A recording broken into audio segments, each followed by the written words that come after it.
what you said. You said, we had a lot of constraints, but making games about constraints. Do you want to talk a little bit more about that, or how do other people on the panel feel about that? Is it really all about working within constraints? Yes, I see some heads nodding. Well, constraints obviously allow you to ship something on time, right? So constraints are always part of a project, big or small. And for us, we start the game with, we're going to make, especially recently, we're going to make this licensed game for this publisher. They have some expectations about what they want. They set up some constraints which start as early as the request for proposal process, and then we have to abide by those, plus our own. Our constraints are not just design goals, they're also business goals. We have to keep in mind that we're serving, we're not just making games for someone to play, but we also have a client that we have to make happy, so we have to work on appeasing both of those and ourselves as well. In terms of design, though, in terms of really crafting the player experience, Greg, were you about to? Yeah, freedom is bad. If you can do absolutely anything, you won't know where to begin. So to start with some kind of constraint or some kind of idea, even, about what you want to accomplish is always a good thing. Now, sometimes constraints are really irritating, right? It depends on the nature of the constraint. But I got my start doing, almost all my first few games were board games. They were designed for maps that had to be 11 by 17 inches, no more than 100 counters, 8 pages of rules, period, and a discussion. That's what you had, that was your budget. That was great. If I could make a living doing games with those constraints for the rest of my life, I'd be happy to do so. I think when the constraints I was talking about were more the business side, because Freeverse is, as I said, it's a little unusual in that we publish our own stuff. We make our own stuff, and we distribute it, and we get boxes in stores. We're existing in this very strange Mac universe that doesn't necessarily have the same pressures.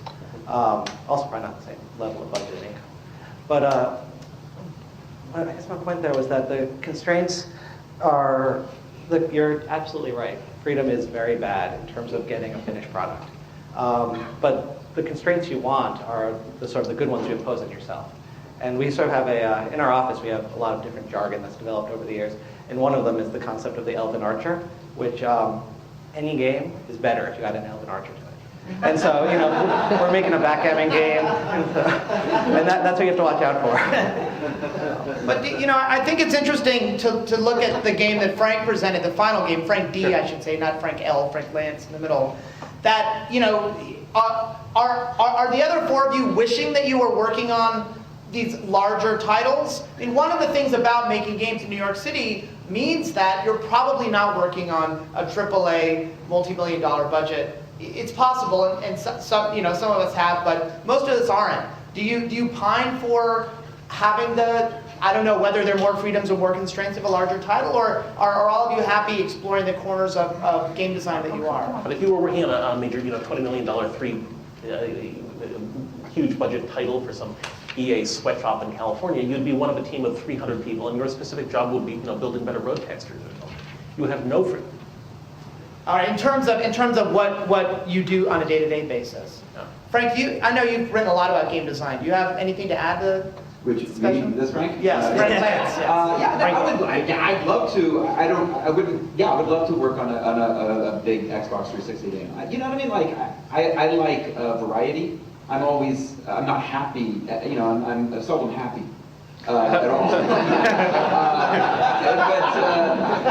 So it looks good. But I think all of the games that I saw were sort of tempted me to work on them. You know what I mean? I'm just always interested in.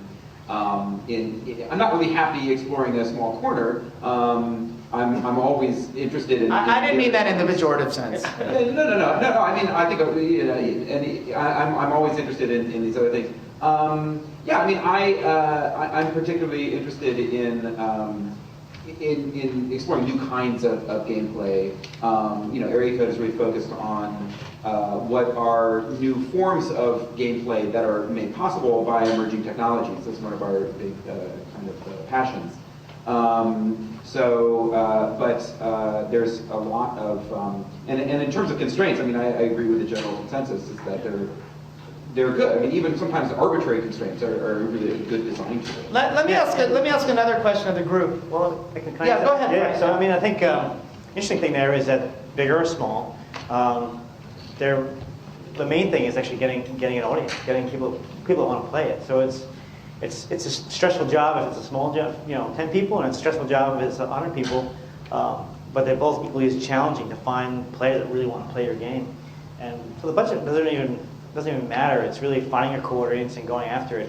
And like I said, with DC, it was free. There was no budget and it was just as equally as fun, and if not more fun in a sense, less of a no constraints type thing. But yeah, I mean, I think I'm just as envious as some of the DS style looks beautiful, and the stuff in the world all sound fun because they're different experiences. By the way, that's a great story of the story of Desert Combat, and anyone who is interested in making games should really take that to heart. Absolutely. You made a game. You're interested in making games. You made a game, and now you're running a really cool studio. I mean, it's like it's the way to do it. Absolutely. Yeah. We look at even modders in general very seriously because they're very passionate, and the people that are going to do it, no matter what, paid or not paid, they're going to be very passionate working on projects.